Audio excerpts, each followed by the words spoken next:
Yo, good day, Jensen. Hey, dude, it's time for the show. Wake up. Come on. I heard we were having Jason and Alex on, so I stayed up and drank all night because I wanted to look and feel my best for the podcast. So, Yeah, well, you looking at your best doesn't happen ever. Morning, guys. How you guys doing? Well, it's just a good afternoon. Yeah, Afternoon here for us. Afternoon, evening.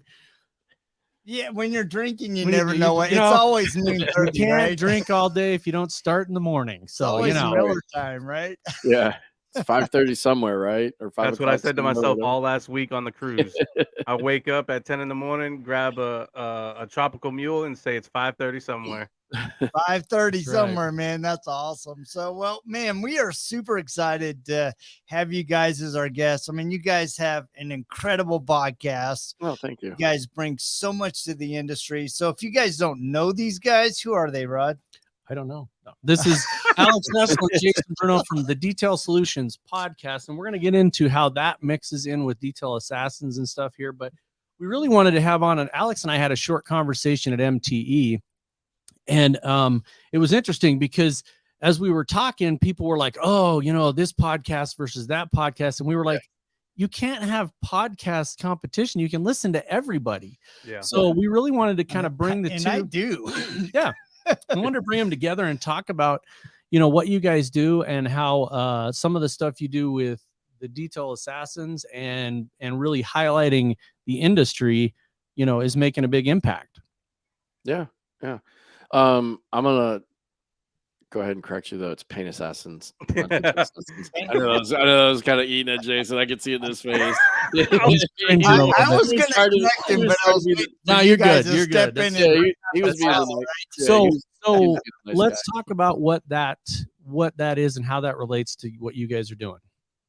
Yeah. Well, I guess I'll just give a quick rundown about Paint Assassins as in itself. So I started it in 2018, basically just as a Facebook group, because in 2018 is when I kind of started really getting into detailing and wanted to learn more. So I just created a group so I can learn from other people, and it basically just grew to what you see as it is today. Like I just tried to keep everything as positive as I can, give people encouragement, give people motivation is through the award system that I have going on, and try to highlight as many things as I can that's really not highlighted in this industry. And I do that with the newsletters that I do every month now, where I highlight our paint correction of the month winner. I highlight a detailer from around the world every month.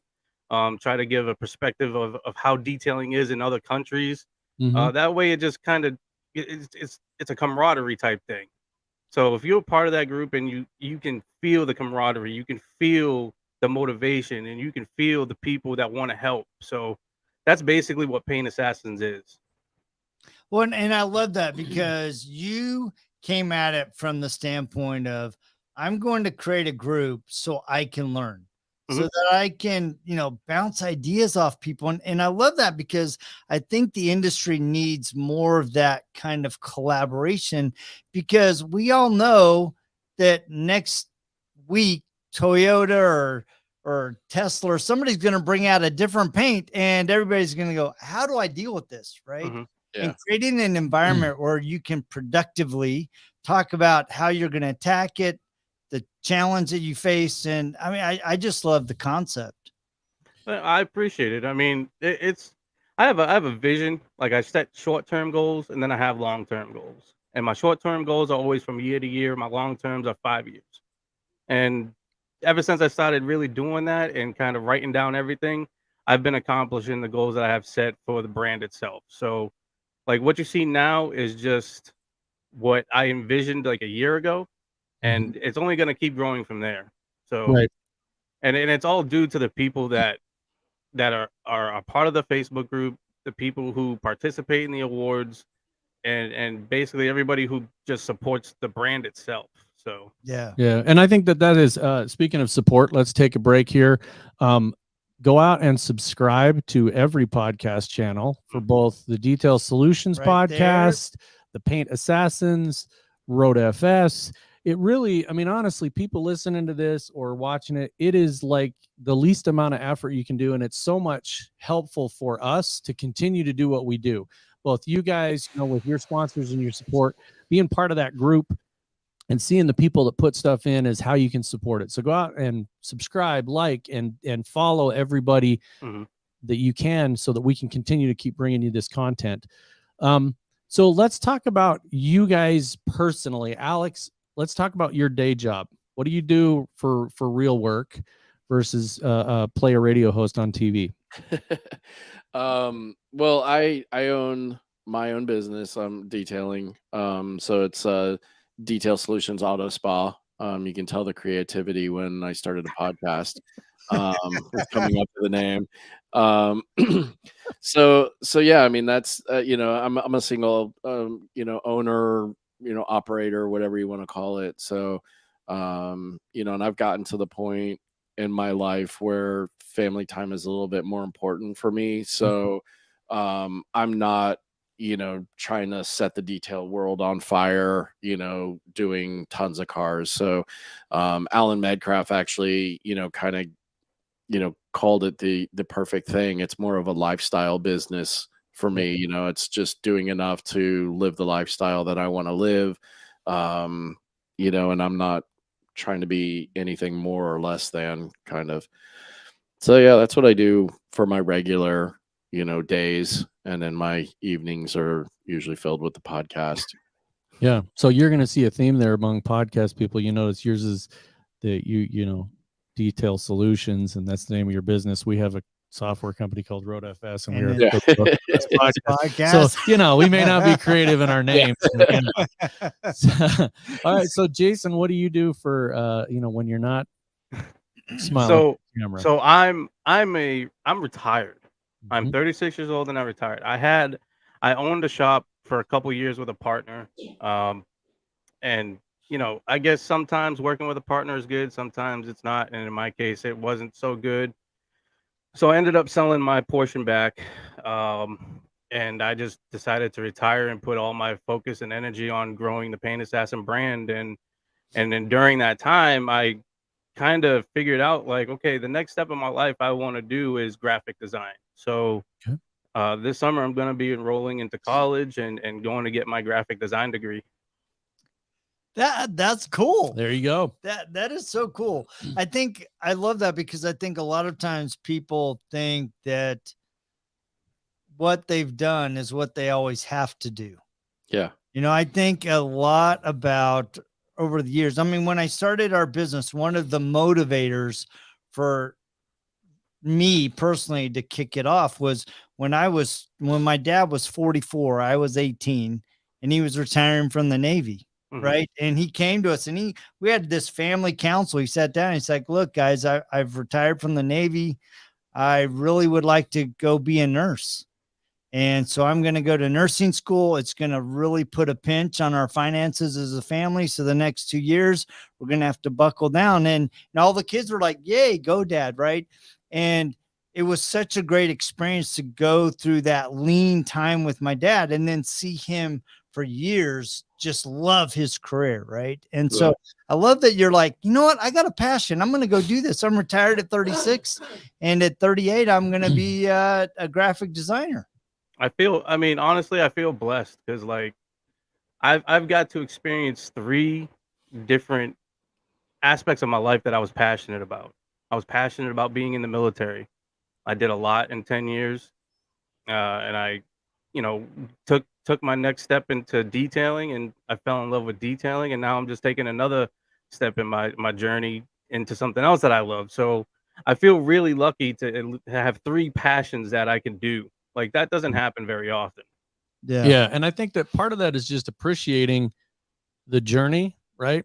Because a lot of times I think they look at it as, okay, I'm on this step, but what's next? And they don't take the time to reflect on the journey that they got there. And like you were saying, Alex, your family time is important.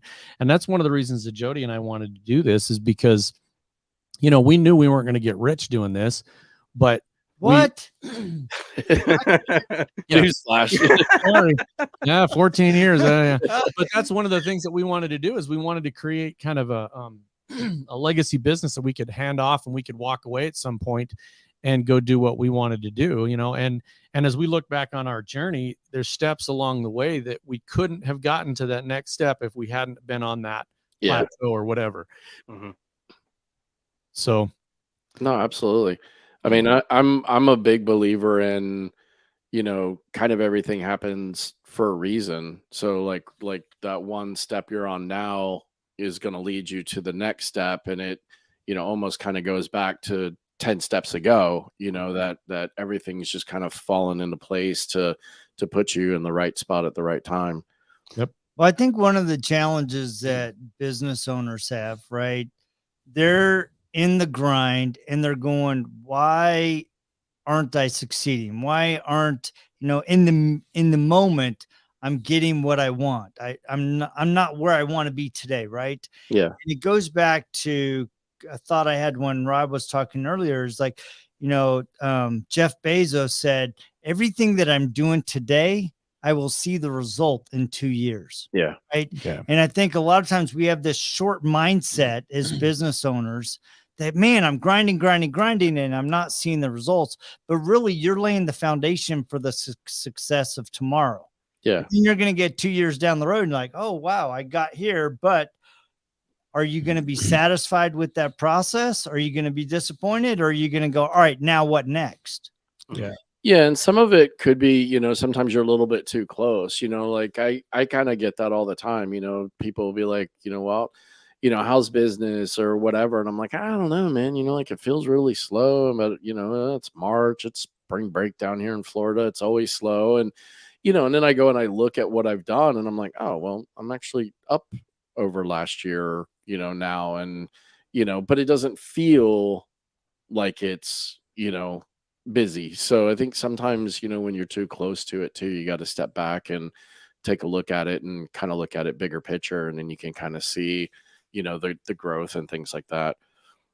Yeah. So how do you balance that? Because I think a lot of business owners struggle with what they feel with where they really are. And that really, where they really are, can be better than they think that they're doing or worse than they think they're doing. And they're blind to it, right? They're not being honest with themselves that they need to make some adjustments.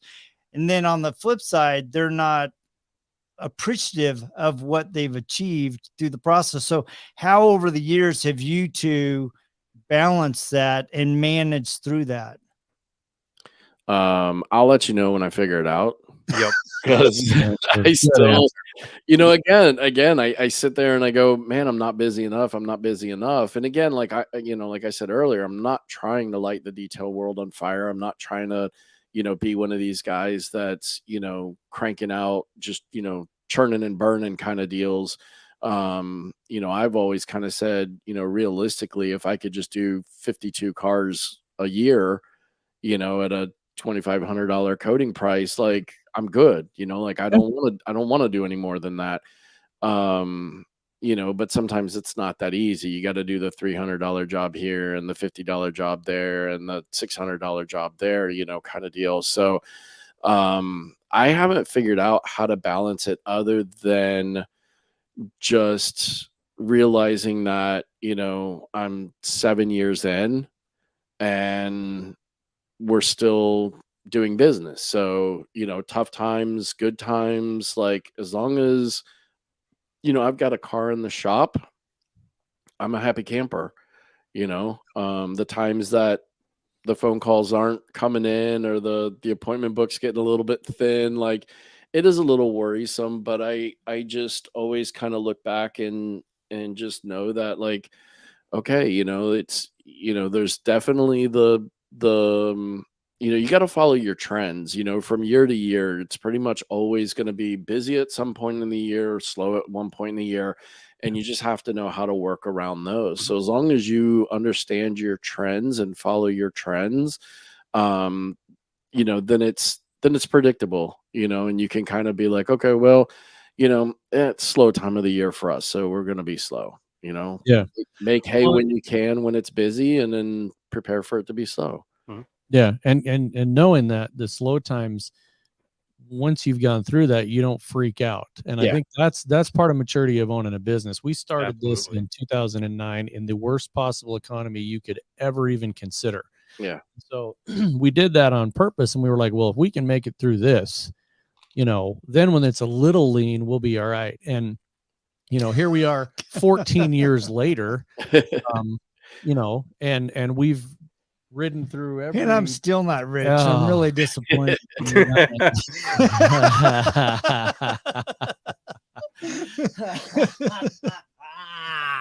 So one of the things that like my balance, like that was one of my struggles on owning a business, not only with the struggles of having a partner and having different creative ideas about the business, price points, SOPs and things of that nature, but the balance was a big struggle. And one of the reasons why I decided to, sell my portion and kind of retire, because I felt like I was working late all the time.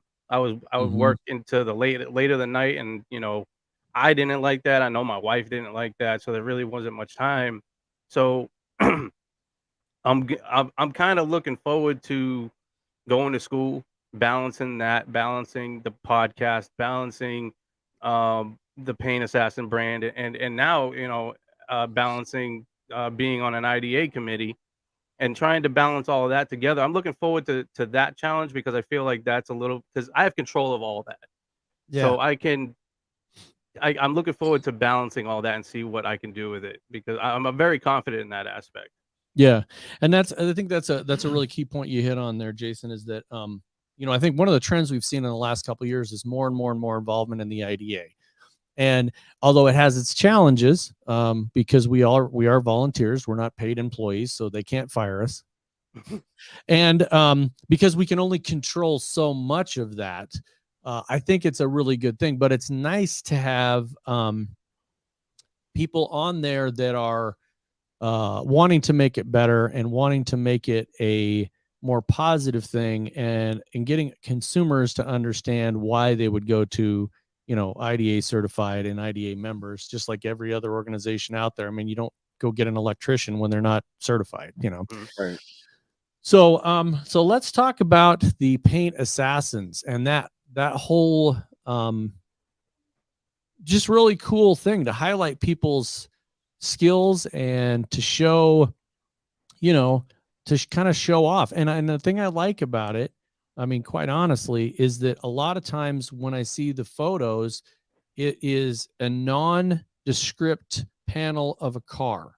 It's not about saying, look what I did to this brand of a car. It's look what I did to the paint on this car. Right. So that's what I really like about it, honestly, for me, because I think too often we get the picture of the Ferrari or the Lamborghini and it's 10 feet away. And I'm like, yeah, I can take a picture of my car that looks like crap Yeah. and it looks shiny.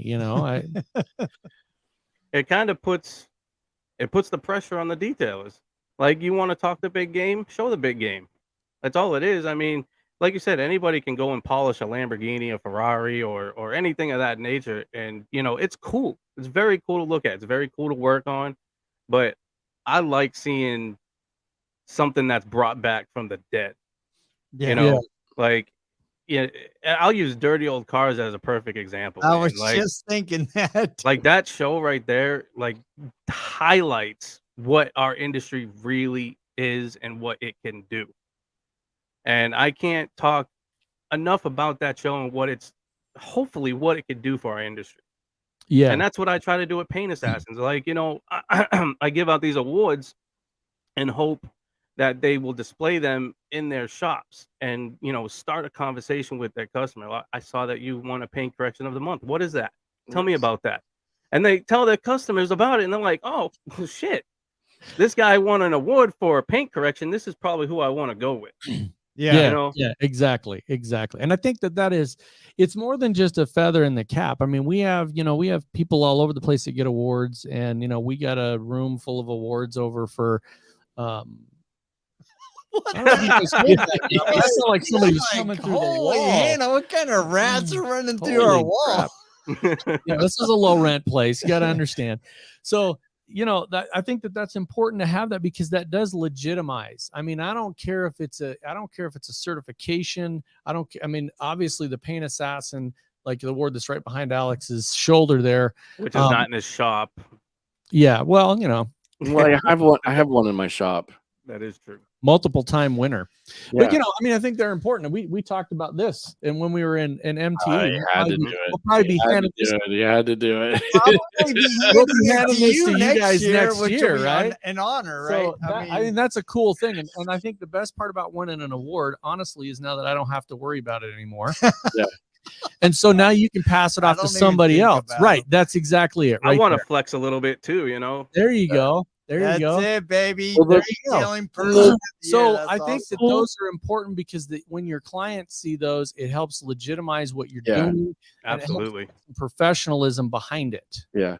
Well, the one thing that I appreciate about Jason doing it is, you know, for some of the awards, it's, you know, you have to be nominated. So you're nominated by your peers in the group, and then you're voted on by your peers in the group. So, you know, sometimes, you know, it's not just like some Facebook award, you know, or Facebook group award or whatever, you know. I mean, like it's, you know, it has some legitimacy to it because you're nominated by your peers, you're voted by your peers. So, you know, as one of those winners, you know, that's a cool thing because it's not just Jason saying like, okay, you know, this guy's, you know, does cool work or whatever, I'll give him an award. This is, you know, people that, you know, have sent Jason and you know, enough nominations for him to go, okay, well, this person deserves to be you know, nominated for this group, and then he puts it to a vote and it's voted by the people. And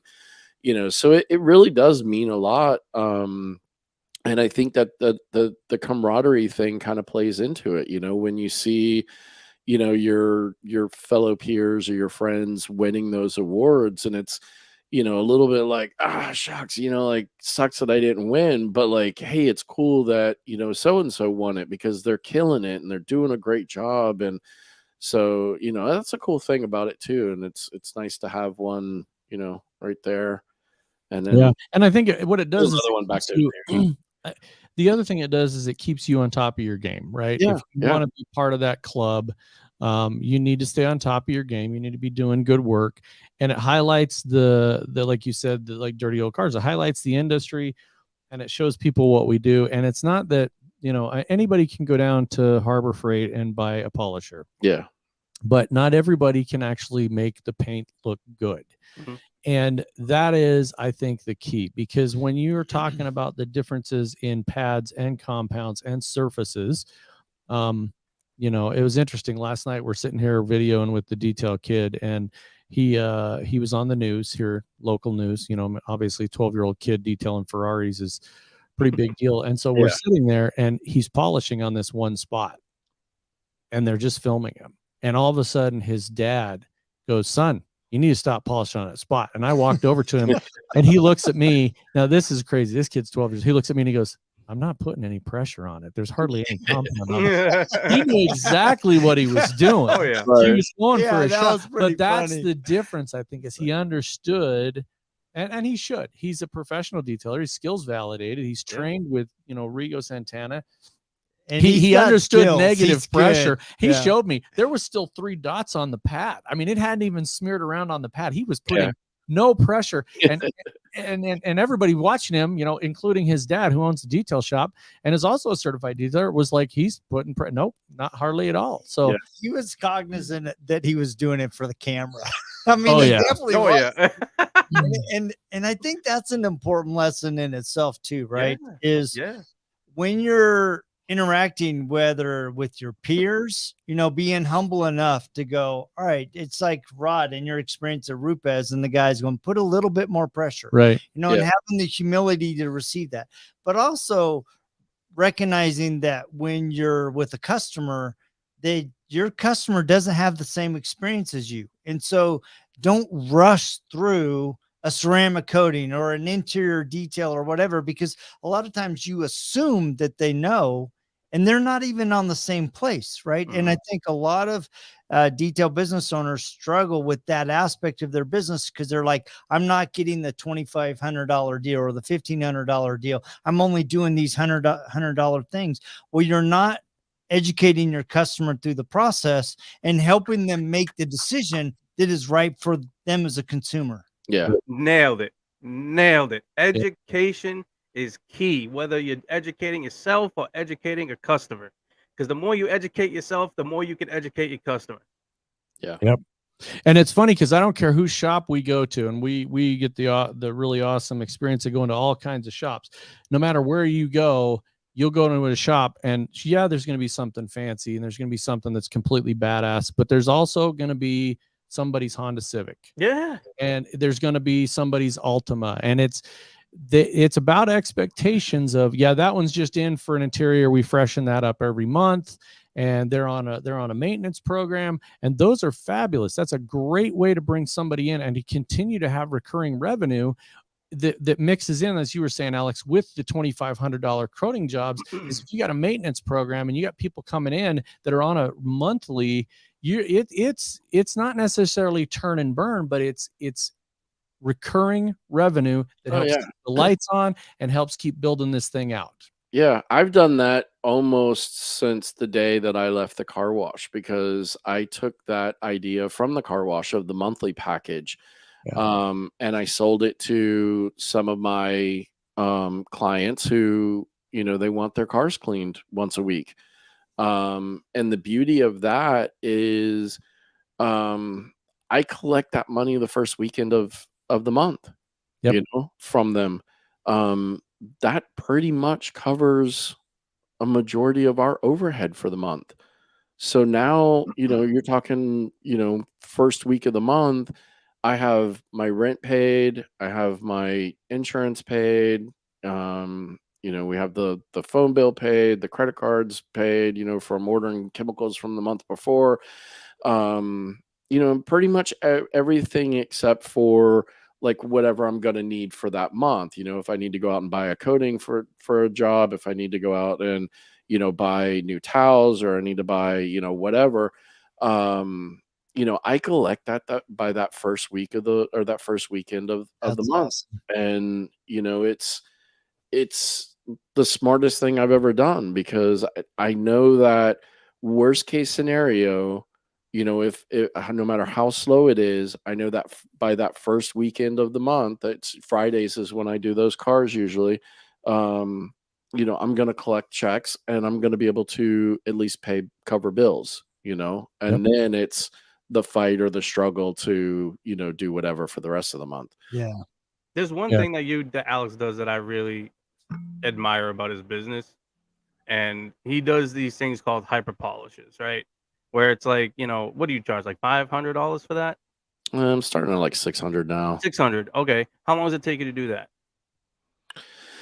Small cars, roughly about 4 hours, 5 hours. Okay. So you're roughly at $100 an hour. Yeah. Quarter. Yep. And that's easy money, because you're not really putting much effort into it. No. At all.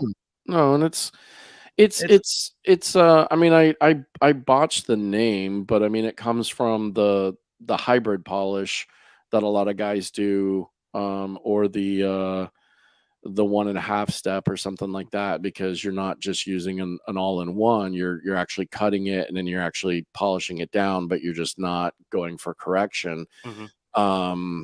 And so I kind of botched the name and called it a hyper polish because it's speed. But yeah, I mean, I let my clients know that, when I do something like that, we're shooting for 65-70% defect removal, which we all know most of the time to the client, that's 100%, right? And it looks, to us, it doesn't look great. I did this for my brother-in-law years and years ago, and he thought it was the greatest thing he'd ever seen. He was telling all his friends, and I'm like, don't tell him who did it. To me, it didn't look great, but it was basically like you're saying, it was about a 1.5. Yeah. You're getting all the swirls and the light stuff out, you're just not shooting for the heavier stuff, right. And then when I'm done, I give it a quick panel wipe, and then I put some kind of sealant over it, and I'm maybe 5-6 hours total in it, depending on, size of the vehicle or whatever, and make it $100 an hour, and, schedule it at 8 o'clock in the morning, and I'm done by 2 o'clock in the afternoon. Go home. See, now that's balance. Balance is right there. Yep. Yep. And I think that is key, is trying to schedule yourself out so that both it works for the client and for you. To do that on a Friday afternoon, you know what it is. It's not anything stressful. You're not working on it. You're not going, why does GM make such shitty paint? Yeah, no. Fighting with it for the rest of the afternoon. And then when you're done with it, you walk away from it and you got family time. And that's one of the things that, early on we learned. It's like you gotta break away and spend time with your family. Right. And do the things you need to do. We're lucky that we have, a bunch of employees that do the number crunching code for us. And so we can take the time to do stuff like this and go out and do on-site stuff. But I think that everybody has to have that balance, because early on we worked ourselves to death. We were 7 days a week and just killing ourselves. Well, that's what you're supposed to do, right? No. That's what you're supposed to do in the beginning. Yeah. You're supposed to work your ass off, so later on you can only balance. Yeah, I mean, that's why I'm 32 and I look like this. Yeah. I thought you were 28. Yeah. Oh, yeah. Oh, well, man, this has been such a great conversation. And I mean, obviously we could dig in so much deeper in so many different aspects, but kind of in wrap up, what's one tip that you think is critical for business owners? I mean, you both have owned a shop. What do you think that one thing is that will really make a difference in their business? Raise your prices. Don't be afraid to raise them. Yeah. There's somebody out there that will pay it. Yeah, there's so much fighting to, the race to the bottom, as they say right now, where everybody's undercutting and undercutting and undercutting. And I mean, I have friends that'll reach out to me and be like, oh, you see this new post on, this new ad on Facebook, this guy's charging $400 for this, or this guy's charging, $800 for, this. And I'm like, I don't care, let them all race to the bottom. I'm going to raise my price another $100 or whatever. And the clients who are really doing their due diligence, for a ceramic coating job or paint correction job or PPF job or whatever, they know what it should cost, and they know that they're going to pay more than what that guy is advertising, for cheap, and they know what they're going to get for cheap. So let them get the cheap clients, the people that are just going to be a nightmare to deal with after the fact. And I'm going to keep raising my prices and getting that person that's willing to pay for it. So yeah, I mean, that's my little piece of advice that I try to tell everybody is raise your prices. I mean, that's what was told to me when I was not charging enough. And, and I was scared to do it because I didn't think that I could get it, and so I went back home from my little mentor training, and when I was told to raise my prices, and I went back home, and, the next client was like, well, how much for ceramic coating? And, I was normally charging like 16, and I was like, oh, it's like $1,800.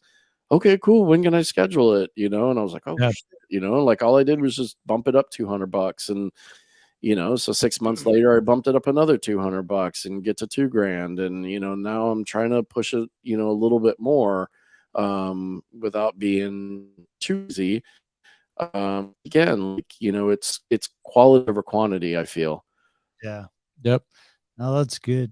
If I was to give somebody advice, I'd tell them, like I said earlier, just educate yourself as much as you can, because the more you educate yourself, the better you'll be able to communicate with your customers, and you can talk with confidence.